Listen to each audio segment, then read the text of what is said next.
Olá, eu sou o pastor Adejarlan Ramos. Nós vamos abordar hoje acerca da lição de número 7, o lugar santo.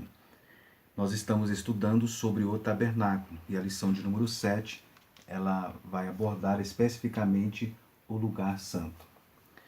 Bem, nesta lição, nós primeiramente vamos conceituar o lugar santo, depois vamos elencar as 3 peças que compunham o lugar santo e falar também acerca do véu, que demarcava o lugar santo e o lugar santíssimo. Bem, a primeira coisa que nós podemos observar é que o tabernáculo ele era dividido em partes, em compartimentos. Primeiramente, inclusive você pode observar aqui na figura, nós temos então a parte externa, que era o átrio que nós já estudamos em lição anterior. Logo aqui, nós temos então o lugar santo. E lá dentro, mais adiante, nós temos o lugar santíssimo. Então, a lição de hoje nós vamos abordar sobre essa parte aqui, que é o lugar santo. Bem, é interessante nós observarmos inicialmente que era essa parte do santuário, né, era chamado então de lugar santo ou santuário. E a parte mais adiante era chamada de lugar santíssimo ou santo dos santos. Você pode observar na figura que aqui nós temos então o átrio, aqui nós temos o lugar santo e aqui nós temos o lugar santíssimo. Qual é a ideia, né, desses compartimentos? A ideia é de progressão. Você pode observar que o tabernáculo era todo instrutivo, inclusive a estrutura do tabernáculo. A estrutura do tabernáculo também era simbólica, já que o tabernáculo representava então Deus entre o povo. A ideia então de compartimentos era a ideia então de progressão, ou seja, a pessoa começava no átrio, ia para o lugar santo e depois para o lugar santíssimo. É claro que no lugar santo entrava o sacerdote, no lugar santíssimo o sumo sacerdote, mas a ideia era de progressão na comunhão com Deus, sempre progredindo, ou seja, a ideia de progressão. Bem, outra coisa que nós podemos observar que o lugar santo era um local então de serviço e de adoração. As pessoas quando chegavam então ao tabernáculo, chegavam aqui nessa parte, né? Aqui eles passavam então por essa entrada. Eu creio que dá para você ver, nós já descrevemos na aula anterior. Aqui era a entrada do tabernáculo, com as cores, aquelas 4 cores que nós comentamos em aula anterior. A pessoa então adentrava juntamente com o sacerdote e ali ele realizava então o sacrifício. Era a única parte então do santuário que a pessoa comum poderia ter acesso, era exatamente ao átrio. Ali então o sacerdote realizava então o sacrifício, o sacerdote então fazia a sangria do animal oferecido, oferecia então o sangue, né? Colocava numa bacia para que fosse efetuada então a expiação, e a vítima poderia ser um cordeiro, poderia ser um bezerro, ou outro animal.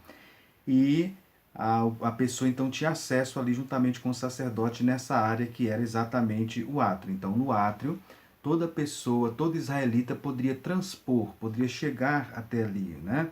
Era uma área então livre. Ali, conforme você pode observar, aqui o sacerdote então realizava o sacrifício. Porém, mais adiante, nós temos então a observar, está aqui, e aqui está em forma também maior, tinha então já a divisão para o segundo compartimento, que era exatamente o lugar santo. Agora, a pessoa comum, o israelita, não podia entrar no lugar santo, somente o sacerdote. O sacerdote entrava sozinho no lugar santo, né, para ministrar na presença de Deus. Ele tinha que estar com a roupa devidamente apropriada para ministrar a expiação, né? E ali o sacerdote o sacerdote com a bacia, né, que estava localizada o sangue da expiação, ele então ministrava ali naquele lugar, né? O sangue da expiação então ficava numa bacia a fim de ministrar a expiação depois do segundo véu interno, com acesso ao lugar santíssimo. Bem, o sacerdote ali também ministrava as intercessões juntamente, exatamente no altar no altar do incenso. Bem, o que a gente pode então observar? E aqui no terceiro compartimento nós temos o lugar santíssimo, onde somente o sumo sacerdote poderia entrar uma vez por ano. Bem, o que nós podemos então observar? Conforme o comentário então da lição, nós podemos observar que era um local de serviço, era um local de adoração. A Bíblia sempre fala sobre o serviço cristão, sobre a adoração. Lá na carta aos Romanos, Paulo fala para nós oferecermos o nosso corpo em sacrifício vivo. Ou seja, a adoração então agora neotestamentário, sacrifício neotestamentário, é uma vida de santificação a Deus. O propósito então do lugar santo era exatamente ali onde se realizava então, conforme nós já abordamos, né? O sacerdote oferecia o serviço e também a adoração. Bem, vamos observar agora na segunda parte do comentário as peças que estavam localizadas aqui no lugar santíssimo. Então, quando o sacerdote entrava aqui no lugar, no lugar santo, aqui no lugar santo existia 3 peças. Na segunda parte do comentário é comentado então os mobiliários deste lugar. Aqui era exatamente a segunda divisão, o segundo compartimento do tabernáculo, e era uma preparação para se entrar no lugar santíssimo, né? Aqui no lugar santo havia 3 peças. Essas 3 peças eram o castiçal de ouro, o candeeiro ou candelabro, a mesa com os pães da proposição e o altar de ouro de incenso, conforme você pode verificar aqui. Então aqui do lado direito nós temos a mesa com os pães da proposição, do lado esquerdo nós temos então o candelabro, o castiçal, e aqui já próxima à entrada do lugar santíssimo nós temos então o altar do incenso. Bem, vamos então, conforme a segunda parte do comentário, abordar cada uma dessas peças então aqui do tabernáculo. Primeiramente, nós temos aí o castiçal de ouro, ou também chamado de candelabro. Você tem então ele exatamente aqui, né? Aqui nós temos em figura maior, aqui está o castiçal, ou candelabro, também chamado de menorá. Bem, vamos fazer algumas considerações em relação ao candelabro, em relação ao castiçal. Deus ordenou que se confeccionasse essa peça então do tabernáculo, o castiçal. O castiçal foi então ordenado por Deus a sua fabricação, né? Em Êxodo 25, 31, os artífices então fizeram o castiçal de ouro puro e batido. Ela foi trabalhada de uma tal forma que foi inclusive uma só peça, com pedestal, a hastes, cálices, as maçanetas e as flores. Inclusive Bezalel e Aholiabe gastaram de 35 a 40 quilos de ouro na confecção dessa peça. Está em Êxodo 25 e o versículo 39. Essa peça ela era harmônica, né? Essa peça ela era harmônica e era também simétrica. Não sei se dá para você verificar aqui. Aqui está em tamanho maior, né? Então você pode observar que ela era ela era simétrica, né? E ela era então uma peça só. Bem, outra coisa que nós podemos observar era a luz do candelabro. Você pode observar que se tinha 7 braços, 3 de um lado, 3 de outro lado e um central. 7 braços, né? Nesses 7 braços é que estavam localizados então as lâmpadas. Ali era utilizado então o azeite tinha que ser de puro, batido, não podia ser qualquer azeite, né?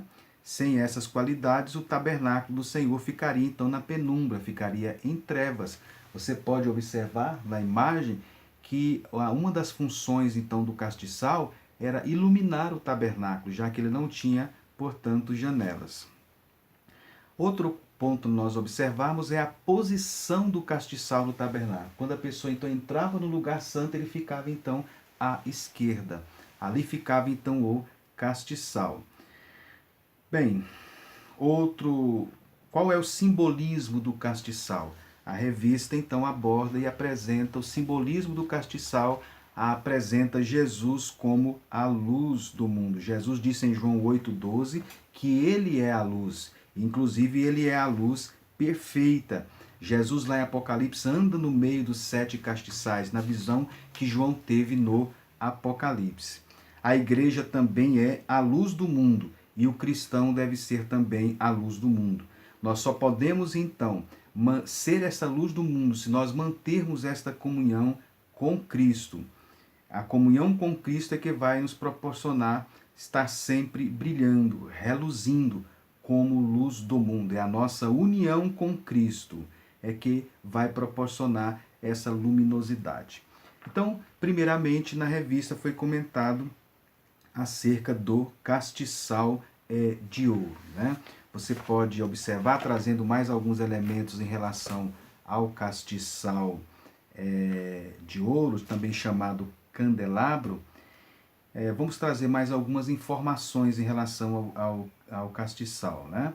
O peso, então, dele era cerca de 42 quilos aproximadamente, né?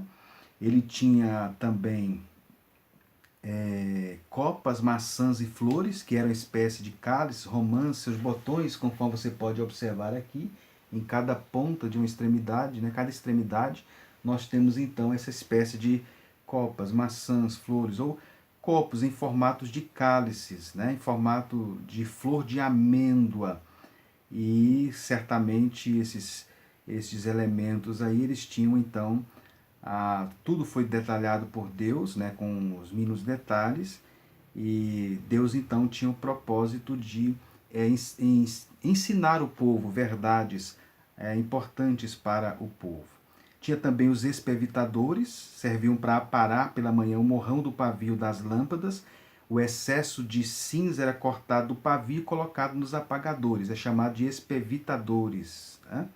Deus mostrou tudo isso lá no monte para Moisés. Deus deu então os detalhes, uma espécie de planta, vamos dizer assim, para Moisés. Bem, logo depois nós temos então comentado na revista, outro móvel do tabernáculo era a mesa com os pães da proposição. A mesa com os pães da proposição.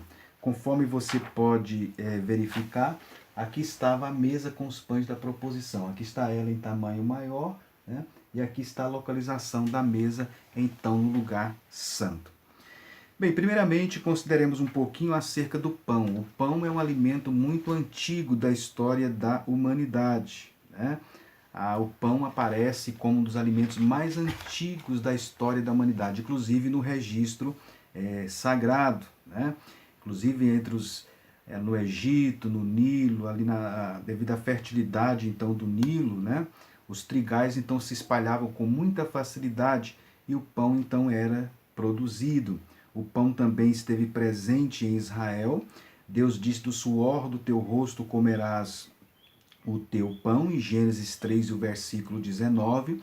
O pão aparece então em várias civilizações. O pão aparece no Egito Antigo, o pão aparece em Israel, o pão aparece na Grécia, né? O trigo começou a ser processado como pão na Grécia, quando as famílias helenas elas se instalaram então naquelas paragens. Então a Grécia também já fazia referência ao pão. Bem, a Bíblia então fala muito acerca do pão, tanto no Antigo quanto no Novo Testamento. É citado nos livros históricos, é citado no Pentateuco, é citado também nos livros poéticos, no livro de Provérbios. A palavra pão aparece em vários momentos. Bem, aqui nós temos então a mesa, conforme eu falei, a mesa dos pães da proposição. A mesa que recebia os pães da proposição, a palavra proposição quer dizer pães da presença, ou seja, pães que ficava diante da presença de Deus. Essa mesa ela era feita de madeira de acácia, ela tinha 2 côvados de comprimento, ou seja, cerca de 90 centímetros. Ela tinha um côvado de largura, ou seja, 45 centímetros era a altura. E ela tinha um côvado e meio. Ela tinha 45 centímetros de largura e 70 centímetros, um côvado e meio de altura. Essas eram as medidas então. O comprimento era 90 centímetros, a largura era 45 centímetros e a altura era 70 centímetros. ela era toda revestida de ouro fino, recebeu adornos, né, da altura de 4 dedos, tinham também argolas que eram para transportar, você pode verificar aqui na figura, as peças do tabernáculo, elas eram transportadas à medida que o povo peregrinava, então ela tinha também argolas para facilitar esse transporte, né? Os pães da proposição, eles eram preparados todos os sábados pelos coatitas, está em 1 Crônicas 9:32. Na composição, inclusive, usava-se a flor de farinha de trigo. Eram então colocados 12 pães. Esses pães eram enfileirados em 2 filas, né? duas fileiras, 6 e também 6. O pão ele era consumido no lugar santo pelos sacerdotes em serviço. Isso está em Levítico 24, 5 a 9. Bem, a ideia então desses pães, né, desses pães ali, que é chamado de pães da presença, eram 12 pães. A ideia de se chamá-los de pães da presença, porque eles estavam sempre na presença de Deus. A ideia era o quê? Era mostrar primeiro a presença providencial de Deus no meio do povo, Jeremias 32:38. Eles deveriam se conscientizar também que o homem não vive só de pão, mas de toda a palavra que sai da boca de Deus. E também os pães, eles apontavam para o fato de que a nação israelita estava sob constante vigilância de Deus. Sempre Deus cuidando, né, sob vigilância de Deus e cuidados de Deus. Os pães ficavam ali, era trocado a cada sábado e eram chamados de pães da presença porque estavam na presença de Deus, simbolizando então que Israel estava sempre sob os cuidados de Deus. Então essa é a mesa com os pães da proposição. Jesus, ele é apresentado também como o pão da vida. Nós temos em João 6, 48 a 60 e vários outros textos que apresentam Jesus como o pão da vida. Então, a mesa com os pães da proposição. A terceira peça do lugar santo era exatamente o altar do incenso. Você pode verificar aqui o altar do incenso. Aqui está em formato maior e aqui está a localização dele, ou seja, já quase na entrada do lugar santíssimo estava o altar do incenso, que era outra peça também ali do lugar santo. Bem, o altar do incenso. Vamos refletir um pouco sobre o altar do incenso. Primeiro, o móvel em si era feito de madeira de acácia, o altar de incenso era revestido de ouro, a medida dele era 1 côvado de comprimento, 1 de largura e 2 de altura. Era então essa a medida do altar do incenso. O côvado cerca aí de 45 centímetros, mais ou menos. O altar então do incenso era então essa mesa, conforme nós falamos, uma espécie de era um altar, né, feito conforme eu falei de madeira de acácia, e ali se colocavam as plantas aromáticas para serem queimadas e exalava então um cheiro, por isso o nome o altar do incenso. A composição deste incenso era estoraque, ônica e gálbano, né? Era algo então bem específico, né? O incenso destinado ao altar de ouro não poderia ser utilizado, inclusive, para outros fins. Está em Êxodo 30 e o versículo 38. O incenso, a cerimônia relacionada ao altar do incenso, na realidade o incenso só podia ser queimado com as brasas do altar de bronze.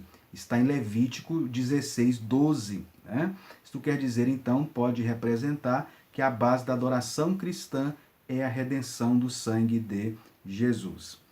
Bem, a Bíblia apresenta o incenso em vários momentos como símbolo da oração. Salmo 141, 2 está escrito: suba a minha oração perante a tua face como incenso, e seja o levantar das minhas mãos como sacrifício da tarde.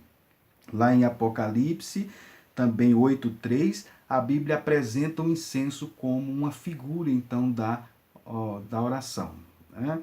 Então, o que nós podemos observar aqui no altar do incenso é exatamente o simbolismo relacionado, então, à oração, a comunhão, né, com Deus pela prática, então, da oração. Bem,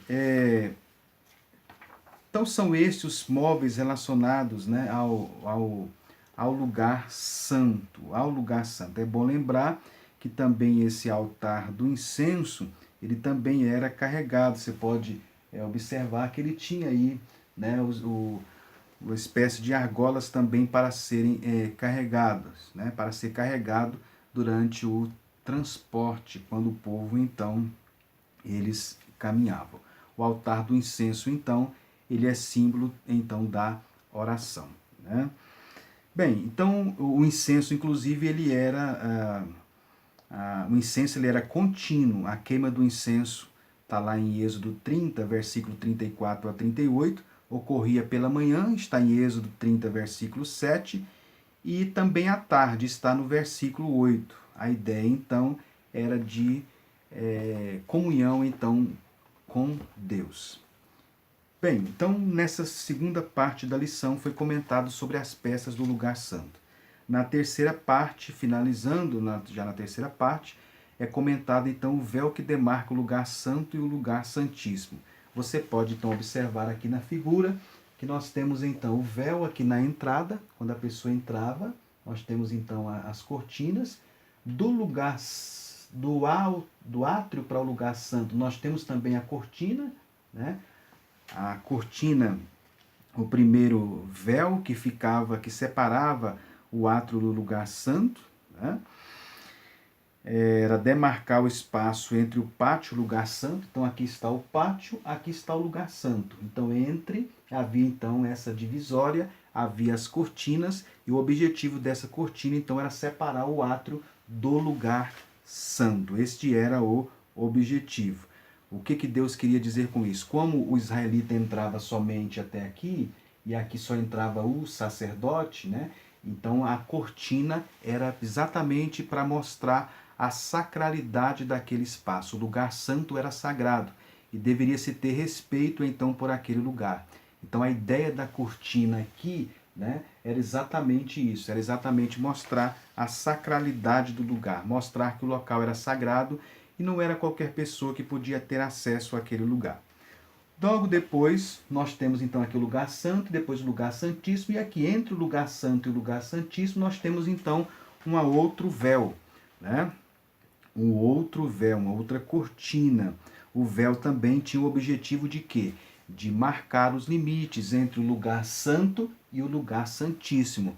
A ideia era mostrar para o sacerdote também isso, que a partir de então ele iria entrar no lugar santíssimo. A ideia também era de sacralidade. A ideia era inspirar respeito pelo local sagrado e desenvolver no sacerdote a ideia, no sumo sacerdote, no sacerdote, a ideia de consciência, de intimidade com Deus, né? Então, esse era o objetivo então daquelas cortinas. Então você pode observar o que? Para a gente recapitular. Aqui nós temos então a entrada do tabernáculo, aqui nós temos então as cortinas da entrada, aqui nós temos o átrio, e aqui ficava então a cortina separando o átrio do lugar santo, depois nós temos o lugar santo, e aí tínhamos a cortina separando o lugar santo do lugar santíssimo. Bem, finalizando, então podemos dizer o quê? Que nós então podemos ter acesso à presença de Deus. Você pôde observar que o israelita só tinha acesso ali ao átrio. E só o sacerdote entrava no lugar santo e o sumo sacerdote no lugar santíssimo uma vez por ano. Ou seja, as pessoas não tinham livre acesso à presença de Deus. O acesso era através do sacerdote, através dos rituais, através do sacrifício. Mas agora, no período do Novo Testamento, todos temos acesso à presença de Deus. É isso que nos mostra, então, a Epístola aos Hebreus. Portanto, finalizando, vamos então relembrar o que o professor então pode fazer. O comentário da lição está baseado em Êxodo 25, Êxodo 26 e Êxodo 30. O professor deve ler esses textos, de preferência o capítulo todo, observando os detalhes. Êxodo 25, Êxodo 26 e Êxodo 30. São os 3 capítulos onde está baseado a lição. Depois, fazer um comentário sobre o lugar santo, né? Mostrar o propósito de Deus ao estabelecer essas divisões, o propósito instrutivo e didático. de dividir o tabernáculo em átrio, lugar santo e lugar santíssimo, mostrar para que servia, mostrar também os propósitos deste lugar, desses lugares, especificamente do lugar santo. E depois, na segunda parte, fazer um comentário sobre as peças do tabernáculo. Quando fizer um comentário sobre as peças do tabernáculo, se possível, mostre numa imagem, trabalhe a questão da localização, trabalhe a questão da metragem, do material que foi utilizado e também do simbolismo que ele representa. E, finalmente, aborde a questão, então, dos véus que estavam ali no tabernáculo, né, mostrando a sacralidade do ambiente. Sempre, então, contextualizando e trazendo essas verdades para o aluno e apresentando a pessoa e a obra redentora de Cristo em tudo isso. Portanto, que Deus o abençoe e que você venha se ater ao tema da lição, que é o lugar santo, e que você possa também orar e possa fazer o melhor para ter uma boa aula. Que Deus abençoe a todos os alunos e os professores também da Escola Bíblica Dominical. Até a próxima lição.